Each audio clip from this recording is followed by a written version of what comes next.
Friends, welcome back to M P super kitchen. Friends, ಇವತ್ತು Horlicks ಅಥವಾ Bournvita ಹೊರಗಡೆಯಿಂದ ತರ್ತೀವಲ್ಲ, ಅದೇ ರೀತಿ ಅದಕ್ಕಿಂತ ತುಂಬ ಚೆನ್ನಾಗಿರೋ, ಹೆಲ್ತಿಯಾಗಿರೋ, ನ್ಯೂಟ್ರಿಷಿಯಸ್ ಆಗಿರೋ ಒಂದು ಹಾಲಿನ ಪುಡಿ ಮಾಡೋದನ್ನು ನಾನಿಲ್ಲಿ ತೋರಿಸ್ಕೊಡ್ತಾ ಇದ್ದೀನಿ. ಇವತ್ತು ತುಂಬಾ ರುಚಿಯಾಗಿರುತ್ತೆ. ಬನ್ನಿ ನೋಡೋಣ ಇವಾಗ ಇದನ್ನು ಹೇಗೆ ಮಾಡೋದು ಅಂಥೇಳಿ.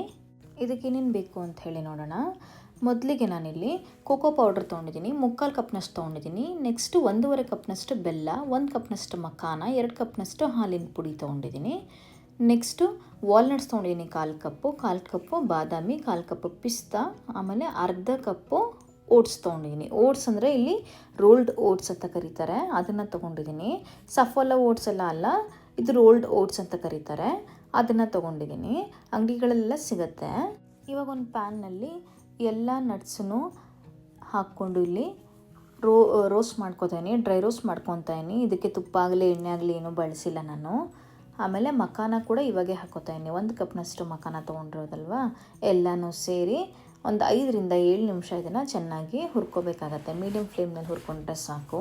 ಅಂಗಡಿಯಲ್ಲಿ ಸಿಗೋದೆಲ್ಲ ಜಾಸ್ತಿ ಗ್ಲೂಕೋಸು, ಶುಗರ್ ಜಾಸ್ತಿ ಇರುತ್ತೆ, raising agents, colour, chemicals, preservatives, emulsifier, ಈ ರೀತಿ ತುಂಬಾ ಇಂಗ್ರೀಡಿಯೆಂಟ್ಸ್ ಹಾಕಿರ್ತಾರೆ. ಅದು ಆರೋಗ್ಯಕ್ಕೆ ಕೂಡ ಒಳ್ಳೆಯದಲ್ಲ. ಅದಕ್ಕೋಸ್ಕರ ನಾವು ಈ ರೀತಿ ಮನೇಲೇ ಮಾಡ್ಕೊಳೋದ್ರಿಂದ ಆರೋಗ್ಯ ಕೂಡ ನಮ್ಮ ಕೈಯಲ್ಲೇ ಇರುತ್ತೆ, ಆರೋಗ್ಯನ ಕೂಡ ಕಾಪಾಡ್ಕೊಬೋದು ನಾವು.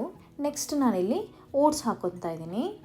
ಇವಾಗ ವಾಲ್ನಟ್ಸು ಬ್ರೈನ್ ಡೆವಲಪ್ಮೆಂಟಿಗೆ ತುಂಬಾ ಒಳ್ಳೆಯದು. ಆಮೇಲೆ ಒಮೆಗಾ 3 ಫ್ಯಾಟಿ ಆ್ಯಸಿಡ್ಸ್ ಇರುತ್ತೆ, ಆ್ಯಂಟಿ ಆಕ್ಸಿಡೆಂಟ್ಸ್ ಜಾಸ್ತಿ ಇರುತ್ತೆ.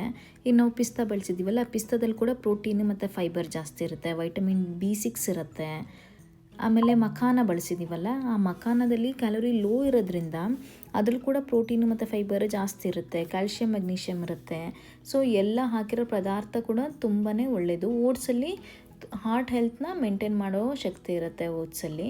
ಅದಕ್ಕೋಸ್ಕರ ನಾನಿಲ್ಲಿ ಎಲ್ಲ ಇಂಗ್ರೀಡಿಯೆಂಟ್ಸ್ನ ಹಾಕಿ ಚೆನ್ನಾಗಿ ಹುರ್ಕೊಂಡು ಈ ರೀತಿ ಕಂಡಂಗೆ ಮಾಡ್ತಾಯಿದ್ದೀನಿ.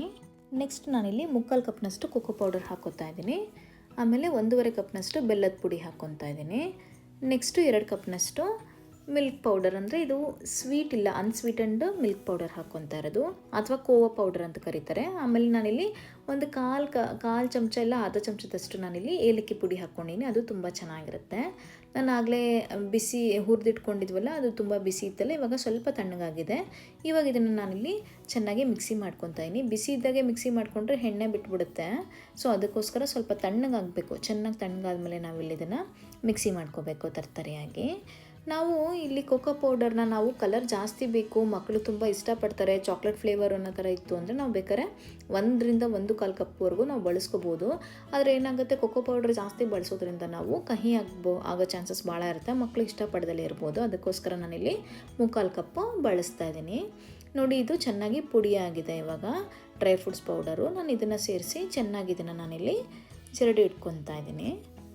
ನಿಮ್ಮ ಟೇಸ್ಟಿಗೆ ಅನುಗುಣವಾಗಿ ನೀವು ಬೆಲ್ಲ ಜಾಸ್ತಿ ಹಾಕ್ಕೋಬೋದು, ಅಥವಾ ಡ್ರೈ ಫ್ರೂಟ್ಸ್ ಜಾಸ್ತಿ ಹಾಕ್ಕೋಬೋದು, ಅಥವಾ ಮಿಲ್ಕ್ ಪೌಡರ್ ಜಾಸ್ತಿ ಹಾಕ್ಕೋಬೋದು. ನೀವು ಒಂದು ಸತಿ ಮಾಡಿ ನೋಡಿಕೊಂಡ್ರೆ ನಿಮಗೆ ಯಾವ ಟೇಸ್ಟಿಗೆ ಅನುಗುಣವಾಗಿ ನೀವು ಕ್ವಾಂಟಿಟಿನ ಹೆಚ್ಚು ಕಡಿಮೆ ಮಾಡ್ಕೊಳಕ್ಕೆ ನಿಮಗೆ ಸರಿಯಾಗತ್ತೆ. ಇದನ್ನು ಖಾಲಿ ಆಗೋಕ್ಕೆ ನನ್ನ ಮಗಳು ಬಿಡೋದೇ ಇಲ್ಲ, ಯಾವಾಗೂ ಕೊಡು ಅಂತ ಕೇಳ್ತಾನೆ ಇರ್ತಾಳೆ. ಹಾಲಿಗೆ ಹಾಕ್ಕೊಂಡು ಕುಡಿಯೋದಲ್ದೇ ಒಂದು ಬೌಲ್ಗೆ 1 ಸ್ಪೂನಷ್ಟು ಹಾಕ್ಕೊಡ್ತೀನಿ. ಮತ್ತು ಅವಳಿಗೆ ಅಷ್ಟೊಂದು ಇಷ್ಟ ಆಗೋಗಿದೆ. ಅದಕ್ಕೋಸ್ಕರ ನಾನು ಇದನ್ನು ಈ ವಿಡಿಯೋನ ನಾನಿಲ್ಲಿ ತೋರಿಸೋಣ, ನಾನು ಹೇಗೂ ಮಾಡ್ಕೊತಾ ಇದ್ನಲ್ಲ, ಅದಕ್ಕಾಗಿ ನಾನಿಲ್ಲಿ ತೋರಿಸ್ತಾ ಇದ್ದೀನಿ. ಮತ್ತು ಈ ರೀತಿ ನಾವು ಇದನ್ನು ಗ್ಲಾಸ್ ಕಂಟೈನರ್ ಅಥವಾ ಏರ್ ಕಂಟೈನರಲ್ಲಿ, ನಾವು ಏರ್ ಟೈಟ್ ಕಂಟೈನರಲ್ಲಿ ಹಾಕಿಟ್ರೆ 3-6 ತಿಂಗಳವರೆಗೂ ಇದು ಫ್ರೆಶ್ ಆಗಿರುತ್ತೆ. ಆ್ಯಂಡ್ ಮಾಡ್ಕೊಳೋದು ಕೂಡ ತುಂಬಾ ಈಸಿ, ಬೇಗನೆ ಆಗೋಗ್ಬಿಡತ್ತೆ. ನೋಡಿ, ಈ ರೀತಿ ಹಾಕಿಟ್ಬಿಟ್ರೆ ಆಯಿತು. ಇವಾಗ ಇದನ್ನು ಹೇಗೆ ಮಾಡೋದು ಹಾಲನ್ನ ಅಂಥೇಳಿ ನೋಡೋಣ. ಸೇಮ್ ಹಾರ್ಲಿಕ್ಸ್ ಬೋನ್ವಿಟಾ ಹೇಗೆ ಮಾಡ್ತೀವೋ ಅದೇ ರೀತಿ ಮಾಡೋದು. ಇವಾಗ ನಾನಿಲ್ಲಿ ಒಂದು ಮೀಡಿಯಮ್ ಸೈಜ್ ಲೋಟ ತೊಗೊಂಡಿದ್ದೀನಿ. ಆ ಮೀಡಿಯಮ್ ಸೈಜ್ ಲೋಟಗೆ ನಾನಿಲ್ಲಿ ಒಂದು ದೊಡ್ಡದು ಹೀಪಾಗಿ ಜಾಸ್ತಿ ಹಾಕ್ಕೊಳೋ ಥರ ನಾನಿಲ್ಲಿ 1 ಚಮಚದಷ್ಟು ಹಾಕ್ಕೊಂಡಿದ್ದೀನಿ. ಅದಕ್ಕೆ ನಾನಿಲ್ಲಿ ಬಿಸಿ ಹಾಲನ್ನ ಹಾಕ್ಕೊಂಡಿದ್ದೀನಿ. ಬಿಸಿ ಹಾಲನ್ನ ಹಾಕ್ತಿದ್ದಂಗೆ ನೋಡಿ, ಇಲ್ಲಿ ಕಲರು ಚೇಂಜ್ ಆಗೋಯಿತು.